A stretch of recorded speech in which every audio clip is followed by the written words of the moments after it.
27일 부산의 일일 확진자는 5,000명대로 전날보다 다소 줄었지만 증가세는 지속되고 있습니다. 보건당국은 치료병상 21개를 추가 확충했습니다. LG엘로비전과 부산시청자 미디어센터가 재난방송 기자단을 구성했습니다. 이에 따라 재난 발생 시 각 지역의 소식을 발빠르게 전달할 수 있게 됐습니다. 민선 8기 부산진구는 5개 분야 10개 핵심 과제 39개 사업을 주요 사업으로 선정했습니다. 앞으로 4년간 부산진구에서 진행될 주요 공약 사업을 미리 짚어봤습니다. 오는 8월부터 동백전 충전 한도가 30만 원으로 캐시백은 5%로 줄어들 전망입니다. 부산시는 충전 한도와 캐시백 요율 조정이 불가피하다는 입장입니다.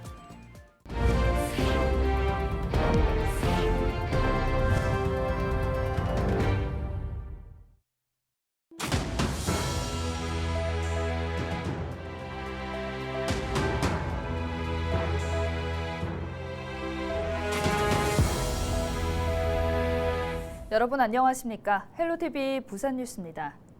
민선 8기가 출범한 지 한 달 남짓 지났습니다. 부산진구는 향후 4년 동안 진행할 주요 사업들을 선정하고 이를 발표했는데요. 어떤 사업들이 포함됐는지 김한식 기자가 짚어봤습니다. 민선 8기 부산진구 공약 사업은 5개 분야 10개 핵심 과제 39개 사업으로 압축됐습니다. 5개 분야는 복지, 건강, 스마트 시스템을 통한 관광도시 조성, 일자리와 경제, 안전, 그리고 혁신 창조 도시입니다. 이 가운데 일자리 경제 도시 분야에는 전통시장 공용주차장 확충과 반려도시 여건 조성 등이 포함되어 있습니다. 특히 관심이 가는 사업은 철도 관련 시설 활용과 새로운 관광벨트 조성입니다. 공공시설, 주거, 문화, 관광이 융합된 복합단지를 조성해 부산의 랜드마크가 될 수 있도록 하겠습니다. 어린이 대원에서 시민공원, 송상현 광장을 잇는 새로운 관광벨트를 조성하고 주민 건강과 복지를 챙기는 사업도 다양화됩니다. 국공립 어린이집과 어린이와 어르신 돌봄센터 확충, 입학 축하금 지원 등이 포함되어 있습니다. 안전도시 부분은 범죄 예방 사업 확대와 삼복도로 마을버스 노선 개설, 경사형 엘리베이터 설치 등 13개 사업으로 구성됐습니다. 이와 더불어 혁신창조도시 분야는 백병원 이전 반대 협의체 구성과 동서 부암고가도로 철거를 앞당기는 계획 등이 들어 있습니다. 특히 스마트 관광도시 육성은 어린이 대공원에 메타버스를 활용한 체험관을 유치하고 서면을 세대별 테마거리로 조성하는 등 9개 사업으로 구성됐습니다. 부산 전체를 아우르는 명실상부한 부산의 중심으로 교육, 주거, 환경, 교통, 일자리 등의 이유로 살던 사람이 떠나는 도시가 아니라 이사와서 함께 살고 싶어하는 부산진구로 부산진구는 민선 8기의 성공적인 운영을 위한 핵심 키워드로 소통을 꼽았습니다. 이에 따라 주민들의 의견을 사업에 반영하기 위해 홈페이지에 내 손으로 만드는 부산진구 코너를 개설했습니다. 헬로티비 뉴스 김한식입니다. 태풍 씨앗이 제주 남부 먼바다를 향해 북상 중입니다. 현재로선 내륙에 직접 영향을 줄 가능성은 적지만 긴장감을 늦출 수는 없는 상황인데요. 이런 태풍으로 인한 집중호우는 인명과 재산 등 큰 피해를 낳는데 미리 대비할 수 있다면 피해를 줄일 수 있겠죠. LG엘로비전과 부산시청자 미디어센터가 올해 지역 안전지킴이로 활약할 재난방송 시민기자단을 꾸렸습니다. 차선영 기자가 보도합니다. 범람한 하천의 물이 마을을 덮치면서 아수라장으로 변했습니다. 태풍이 마을을 물바다로 만든 건 한순간입니다. 집중호우로 산책로가 잠기고 금세 도로까지 물이 들어찹니다. 차들은 도로를 가득 메운 흙탕물을 피해 엉금엉금 기어갑니다. 태풍과 집중호우로 인한 재난 현장의 모습입니다. 자연 현상을 막을 수 없더라도 재난이 발생하면 피해를 줄이는 일이 중요한 상황. 재난 상황을 발빠르게 전해 주민들의 인명과 재산 피해를 줄일 수 있도록 LG 헬로비전 재난방송 시민기자단이 꾸려졌습니다. 올여름 예고된 태풍과 집중호우, 이날 구성된 시민기자단은 내 집 주변의 위험 요소들을 미리 점검하고 태풍과 집중호우가 발생하면 LG 헬로비전 특보를 통해 내 집 앞 소식을 전하게 됩니다.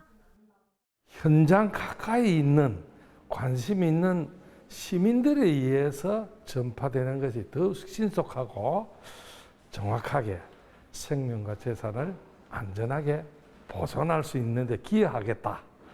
저도 거기에 일원으로 기여하도록 힘써야 되겠다. 좀 더 주변에서 일어나는 그런 일들에 대해서 관심을 가지고 이렇게 알아보면서 사람들에게 바른 정보만을 전할 수 있는 그런 기자로서의 역할을 한번. 이번 주말 태풍이 예보된 가운데 시민기자단은 지역 방송과 함께 지역 주민들의 안전을 지키는 역할을 하게 됩니다. 헬로티비 뉴스 차선영입니다. 27일 0시 기준 부산 신규 확진자가 5,287명 발생했습니다. 이로써 부산의 누적 확진자 수는 100만 17만 730명을 기록했습니다. 부산의 확진자 수는 6,000명을 넘어선 전날에 비해 다소 줄었지만 증가세는 지속되고 있습니다. 이날 80대 1명, 70대 1명, 기저질환이 있는 2명의 사망자가 발생했으며 위중증 환자는 9명입니다. 중환자 전담 치료병상 가동률은 25%, 일반 병상 가동률은 50%이며 코로나19 재유행에 따라 전담 치료병상이 21개 확충됐습니다.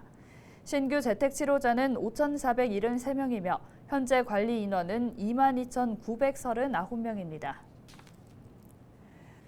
8월부터 부산 지역화폐 동백전 충전 한도가 30만 원으로 캐시백 요율은 5%로 조정됩니다.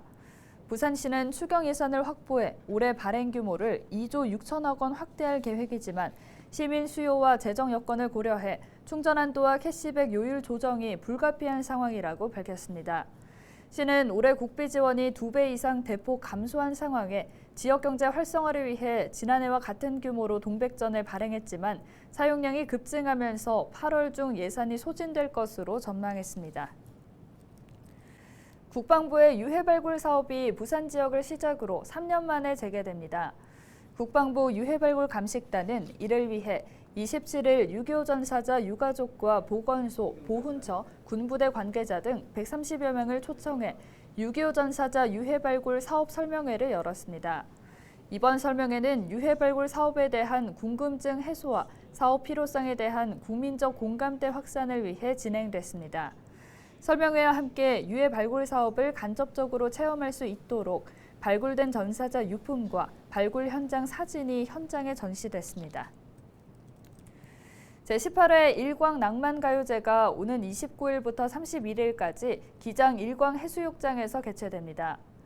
전국에서 모인 실력 있는 아마추어 가수들의 경연의 장인 일광 낭만가요제는 기장의 대표 축제로 코로나19 여파로 3년 만에 열립니다. 축제 첫날인 29일에는 전야제 행사로 남녀노소 다 함께 즐길 수 있는 가족 노래 장기자랑이 열려 축제의 흥을 돋웁니다. 본격적인 축제장이 열리는 30일과 31일에는 가요제 예산과 본선이 진행되며 대상과 금상 수상자에게는 한국가수협회 기장군 지회의 가수증과 상금이 수여됩니다. 축제 기간에는 가수 박군과 박서진, 별사랑, 앵두걸스 등 다양한 초대 가수의 축하 공연과 관람객을 위한 경품 증정, 화려한 불꽃놀이가 진행됩니다. 전국적으로 많은 사람들이 일광 낭만가요제에 관심이 있어서 그렇게 지금 많이 참석을 했고 또 그러므로서 우리 일광 또 경제가 활성화될 줄 그렇게 생각을 가지고 있습니다.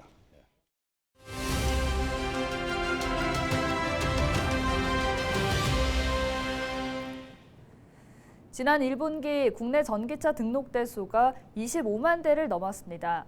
그런데 전기차가 많아지는 만큼 전기차 화재도 꾸준히 발생하고 있는데요.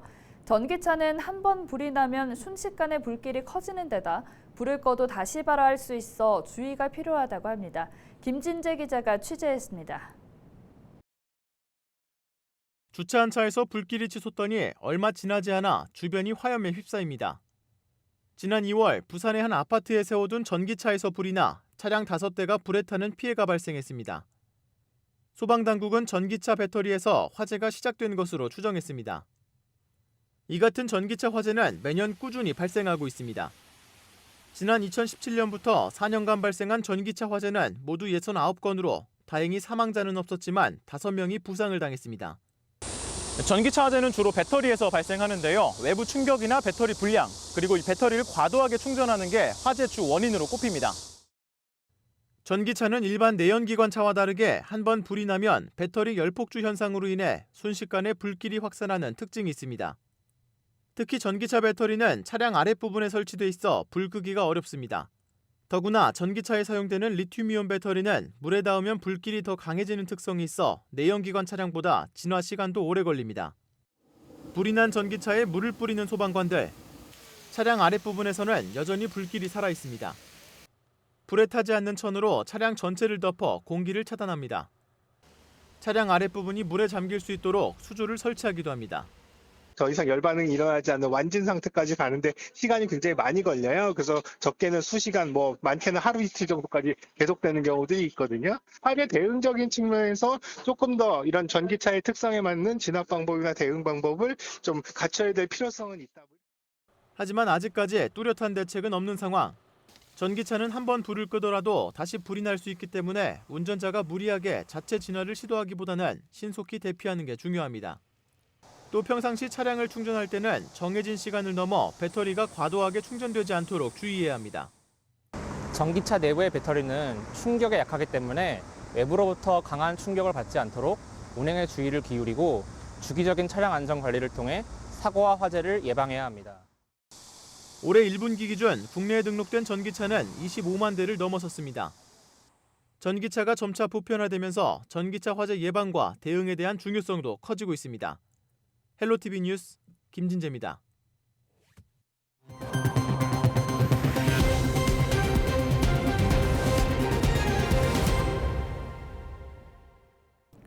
(27일) 오전 11시쯤 연인을 살해한 20대 남성 A씨가 경찰에 붙잡혔습니다. A씨는 지난 23일 오전 6시쯤 사상구의 원룸에서 자신을 무시한다는 이유로 연인인 20대 여성 B씨를 흉기로 살해한 혐의를 받고 있습니다. 사상경찰서는 B씨의 어머니가 딸이 연락이 되지 않는다는 신고를 받고 출동해 원룸 화장실에서 숨져 있는 B씨를 발견했습니다. 경찰은 현장 감식 등을 통해 용의자로 지목한 뒤 시내의 한 모텔에 숨어 있는 A씨를 붙잡았습니다. 27일 자정쯤 강서구의 한 비닐하우스에서 불이 났습니다. 불은 비닐하우스 2동과 1톤 트럭 등을 태워 소방서 추산 4천만 원 상당의 재산 피해를 낸 뒤 40분 만에 진화됐습니다. 소방당국은 비닐하우스 내부에서 연기와 불꽃을 봤다는 목격자의 진술을 토대로 정확한 화재 원인을 밝혀내기 위해 합동감식을 실시할 예정입니다. 국립수산과학원은 27일 부산과 울산, 강원 등의 해역에 노무라 입기 태파리 주의 단계 특보를 발령했습니다. 이번 특보는 4개 지역 연안을 중심으로 많게는 100제곱미터당 40마리까지 노무라 입기 태파리가 발견되면서 발령됐습니다.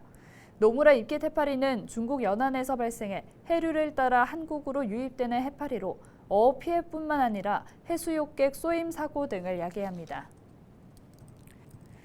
기장군이 폭염으로 인한 피해를 줄이고 쾌적한 도로 환경을 만들기 위해 지역 내 주요 도로의 살수 작업을 진행합니다.